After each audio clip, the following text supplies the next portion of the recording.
Clip number 576۔ اس clip میں آپ قرآن پاک کی سورہ یوسف کی آیت نمبر 65 سے لے کر 66 تک کی تلاوت، ترجمہ اور تفسیر قرآن صراط الجنان سماعت فرمائیں گے۔ بسم اللہ الرحمن الرحیم، اللہ کے نام سے شروع جو نہایت مہربان رحمت والا ہے۔ وَلَمَّا فَتَحُوا مَتَاعَهُمْ وَجَدُوا بِضَاعَتَهُمْ رُدَّتْ إِلَيْهِمْ قَالُوا يَا أَبَانَا مَا نَبْغِي هَذِهِ بِضَاعَتُنَا رُدَّتْ إِلَيْنَا وَنَمِيرُ أَهْلَنَا وَنَحْفَظُ أَخَانَا وَنَزْدَادُ كَيْلَ بَعِيرٍ ذَلِكَ كَيْلٌ يَسِيرٌ۔ ترجمہ: اور جب انہوں نے اپنا سامان کھولا تو اپنی رقم کو بھی موجود پایا کہ انہیں وہ رقم بھی واپس کر دی گئی ہے۔ کہنے لگے، اے ہمارے باپ، اب ہمیں اور کیا چاہیے؟ یہ ہماری رقم ہے جو ہمیں واپس کر دی گئی ہے، اور ہم اپنے گھر کے لیے غلہ لائیں اور ہم اپنے بھائی کی حفاظت کریں گے اور ایک اونٹ کا بوجھ اور زیادہ پائیں۔ یہ بہت آسان بوجھ ہے۔ وَلَمَّا فَتَحُوا مَتَاعَهُمْ،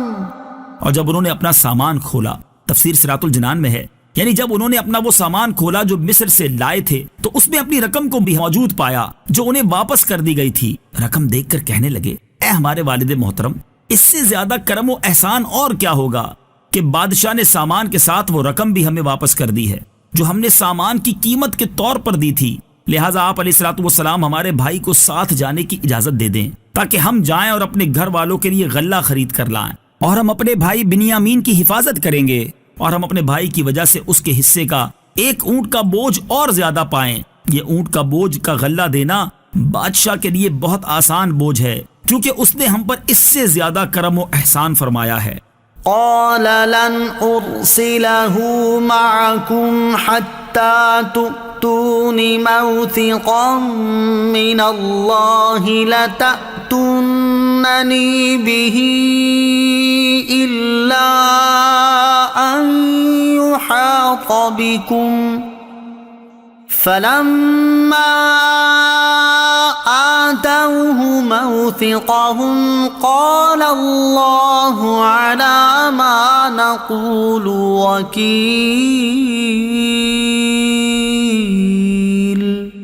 ترجمہ: یعقوب نے فرمایا، میں ہرگز اسے تمہارے ساتھ نہ بھیجوں گا جب تک تم مجھے اللہ کا یہ عہد نہ دے دو کہ تم ضرور اسے واپس لے کر آؤ گے، سوائے اس کے کہ تم کسی بڑی مصیبت میں گر جاؤ۔ پھر انہوں نے یعقوب کو عہد دے دیا تو یعقوب نے فرمایا، جو ہم کہہ رہے ہیں اس پر اللہ نگہبان ہے۔ قال، فرمایا، تفسیر صراط الجنان میں ہے، حضرت یعقوب علیہ الصلوۃ والسلام نے ان سے فرمایا، میں اس وقت تک ہرگز بنیامین کو تمہارے ساتھ نہ بھیجوں گا جب تک تم اللہ تعالیٰ کی قسم کھا کر یہ عہد نہ دو کہ تم ضرور اسے واپس بھی لے کر آؤ گے، سوائے اس کے کہ تمہارا انتقال ہو جائے یا تم مغلوب ہو جاؤ اور بنیامین کو لے کر آنا تمہاری طاقت سے باہر ہو جائے۔ جب انہوں نے حضرت یعقوب علیہ الصلوۃ والسلام کو اللہ تعالیٰ کی قسم کھا کر عہد دے دیا تو حضرت یعقوب علیہ الصلوۃ والسلام نے فرمایا، جو ہم کہہ رہے ہیں اس پر اللہ عز و جل نگہبان ہے۔ ظاہری اسباب کو اختیار کرنا توکل کے خلاف نہیں۔ علامہ اسماعیل حقی رحمۃ اللہ تعالی علیہ فرماتے ہیں، اس سے معلوم ہوا کہ ظاہری اسباب اختیار کرنے کے بعد اللہ تعالیٰ پر بھروسہ کرنا توکل کے خلاف نہیں، لہٰذا ہر انسان کو چاہیے کہ وہ اس عالم میں موجود معتبر اسباب اختیار کرے اور صرف ان اسباب کو اختیار کرنے اور انہی پر بھروسہ کرنے کو کافی نہ سمجھے، بلکہ اپنے دل کو اللہ تعالیٰ اور اس کی تقدیر کی طرف متوجہ رکھے، اللہ تعالیٰ پر اور اس کی تدبیر پر اعتماد رکھے اور اس کے سوا ہر چیز سے اپنی امید ختم کر دے۔ امام محمد غزالی علیہ رحمۃ اللہ الوالی فرماتے ہیں، اسباب ترک کر دینا اللہ تعالیٰ کی حکمت کے خلاف اور اس کے طریقے سے جہالت ہے، اور جب آدمی اسباب کے بجائے اللہ تعالیٰ پر بھروسہ رکھے اور یوں وہ اللہ تعالیٰ کے طریقے کے مطابق عمل کرے تو یہ بات توکل کے خلاف نہیں۔